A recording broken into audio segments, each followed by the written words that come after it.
திங்கள் செவ்வாய் புதன் வியாழக்கிழமை முடிச்சுக்கோ. உன் குலதெய்வ சொல்லு. பஞ்சை. என்ன பேரு? பஞ்சை. பஞ்சை.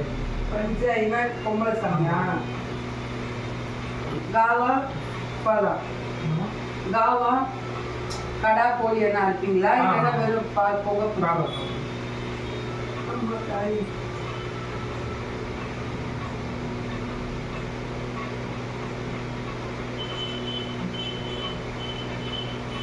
குளிச்சுட்டு வெளியில வரதுக்கு முன்னாடி குளிக்க போகும்போது ஒரு புடி கல்லுப்பு எடுத்துக்கும். ஆனால் நான் இப்போ உப்புன்னு சொல்லுவேன், அப்புறம் நான் உப்புன்னு சொல்லக்கூடாது. செய்யும்போது ஒரு புடி எடுத்துக்க. அதை லாஸ்ட்டு தண்ணி குளிக்க போகிறது தண்ணி உள்ள குளிச்சு முடிச்சுட்டு லாஸ்ட்டு ஜிட்டு தண்ணி எடுத்து அந்த உப்பு அதில் போட்டு உன் தலையை சுற்றி தலைக்கு பின்னாடி விட்டு பாத்ரூம் செய்யணும். அது மாதிரி 5 நாள் நீ செய்யணும். எப்படினால 5 நாளைக்கு செய்யணும். 5 நாளைக்கு அதை குளிச்சுட்டு செஞ்சுட்டு வெளியில் வந்து அங்கே அருகில் இருக்க ஏதாவது ஒரு அம்மன் கோயில், காவு கொடுக்குற கோயிலாக இருக்கணும்.